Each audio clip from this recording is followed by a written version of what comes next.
امریکہ نے آپ نے ہرمز پر قبضہ کرنے کے لیے ایران کے لارک جزیرے پر خوفناک حملہ کر دیا.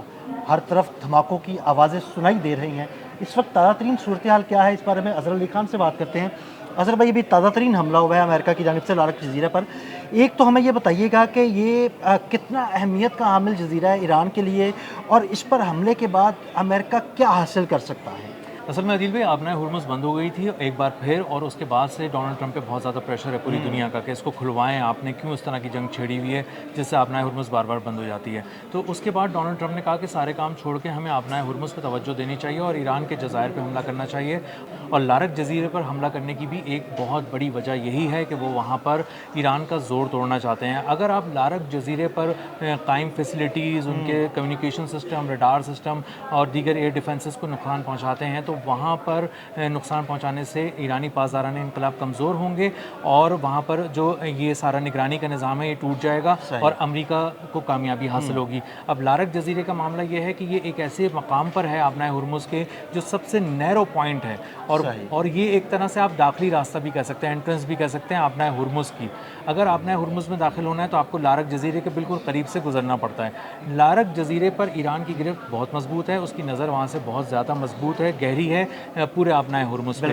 تو اسی لیے لارک جزیرے پر آج امریکی بحریہ نے اور امریکی فضائیہ نے ایک مل کر حملہ کیا ہے، ایک بڑا حملہ کیا ہے. بہت زوردار قسم کے دھماکے اب سے کچھ دیر پہلے سنے گئے ہیں، اور ایران کے جو پاسداران انقلاب ہیں وہ اس کو ابھی اسیس کر رہے ہیں کہ کس طرح کے نقصانات ہوئے ہیں، یہ کیا معاملہ ہوا ہے. کیا ابھی تک ایسی اطلاعات آئی ہیں کہ وہاں پر سیولین انفراسٹرکچر کو نشانہ بنایا گیا ہے یا ملٹری انفراسٹرکچر کو نشانہ بنایا گیا ہے؟ ملٹری انفراسٹرکچر وہاں بہت ہی غیر معمولی نوعیت کا ہے. وہاں پر ٹاورز لگے ہوئے ہیں، وہاں پر ریڈارز ہیں، وہاں پر ایئر ڈیفنس سسٹمز ہیں، وہاں پر بہت ساری ایسی فیسلٹیز ہیں جو نگرانی کرنے کے لیے، اور نگرانی کے نتیجے میں اگر کوئی جہاز وہاں سے گزر رہا ہے تو اس پہ حملہ کرنے کے لیے وہ تمام فیسلٹیز وہاں پر ایرانی پاسداران انقلاب کے پاس وہاں موجود ہیں. اور اسی لیے وہاں پہ جو حملہ کیا گیا ہے یہ انتہائی فوجی نوعیت کا حملہ ہے.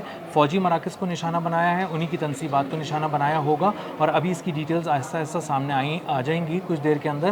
لیکن یہ ضرور ہے کہ اس وقت ڈونلڈ ٹرمپ اب سے کچھ دیر پہلے جو ہلاک فوجی ہیں جو مشرق وسطیٰ میں ایران کے حملوں میں ہلاک ہوئے ہیں، ان کی آخری رسومات میں شرکت کے لیے روانہ ہو رہے تھے. تو جب وہ روانہ ہو رہے تھے تو ان سے پوچھا گیا کہ آپ کیا کہنا چاہیں گے اس موقع پہ، تو انہوں نے کہا کہ ایران کو بہت بھاری قیمت چکانا پڑے گی اس کی.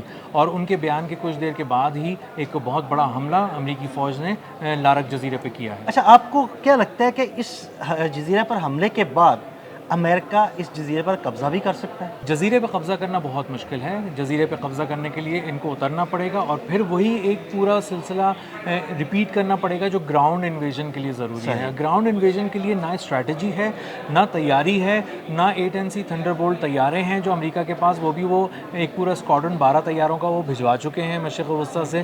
تو اس کا مطلب یہ ہے کہ وہ ابھی زمین پر اترنے کی نہ ان میں سکت ہے، نہ ان کے پاس اسٹریٹجی ہے. تو اگر وہ نہیں اتر سکتے وہاں پر تو وہاں پر وہ اترنے کی کوشش بھی نہیں کریں گے، کیونکہ ان کو پتہ ہے کہ وہاں پہ جو ان کی کیجویلٹیز ہیں وہ بہت زیادہ ہونے والی ہیں. اور کچھ جو رپورٹس ہیں، جو اینالسٹ بتا رہے ہیں، جو ایسٹیمیٹ سامنے آ رہے ہیں وہ یہ ہیں کہ اگر انہوں نے وہاں پہ قدم رکھنے کی کوشش کی اور کسی بھی جگہ زمین پہ قبضہ کرنے کی کوشش کی ایران میں، تو 10,000 فوجیوں کی قربانی امریکہ کو دینی پڑے گی، اور امریکہ اس کا متحمل نہیں ہو سکتا. ابھی 17-18 کے قریب انہوں نے اپنی جو لوگ ہیں ان کی ہلاکتوں کو تسلیم کیا ہے، تو وہی ان سے ہضم نہیں ہو رہی ہیں، اسی پہ اتنے سوال ہو رہے ہیں. اس پہ تو امریکہ کے اندر سے بھی آوازیں اٹھ رہی ہیں کہ جناب آپ نے کسی پرائی جنگ میں یعنی اسرائیل کی جنگ میں ہمارے فوجیوں کو جھونک دی ہے.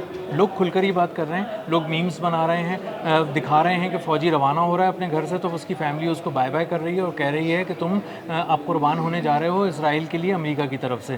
تو یہ ایک بات ایسی ہے جو لوگ کھل کر بیان کرنا شروع ہو گئے ہیں، اور میمز کے اندر نتن یاہو کو مسکراتا ہوا دکھا رہے ہیں کہ ہاں بھائی جاؤ، تم جاؤ، مرنے کے لیے جاؤ. تو اس وقت اسرائیل دبک کے بیٹھا ہوا ہے، اپنے آپ کو محفوظ کر کے بیٹھا ہوا ہے. امریکہ کو پوری طرح اس نے اس جنگ میں جھونکا ہوا ہے، اس کے فوجیوں کو، اس کے وسائل کو، اس کے پیسے کو، اس کے ہتھیاروں کو، اس کے میزائلز کو، اور تمام انٹرسیپٹر تیزی سے ان کے ضائع ہوتے جا رہے ہیں، میزائلز کی کمی ہوتی جا رہی ہے. اور یہ بات اب کھل کر ملٹری اینالسٹ کہہ رہے ہیں، پوری دنیا کے اندر کہہ رہے ہیں کہ امریکہ کے اندر اب اتنی سکت نہیں رہی کہ وہ کسی طاقتور ملک کے ساتھ لڑ سکیں. اور اگر ہم اس کو تھوڑا سا اور دیکھنا شروع کریں تو ہمیں اندازہ ہوگا کہ کسی طاقتور ملک سے تو کیا بعد میں لڑے گا، ابھی تو امریکہ اس وقت ایران کے ساتھ بھی لڑنے کے قابل نہیں رہا، اور اس کے پاس وہ اسلحہ نہیں ہے جو اسلحہ اس کو ایران کو تباہ کرنے کے لیے چاہیے. اچھا اظہر بھائی، اگر لارک جزیرے پر اپنے فوجی نہیں اتار پائے گا امریکہ،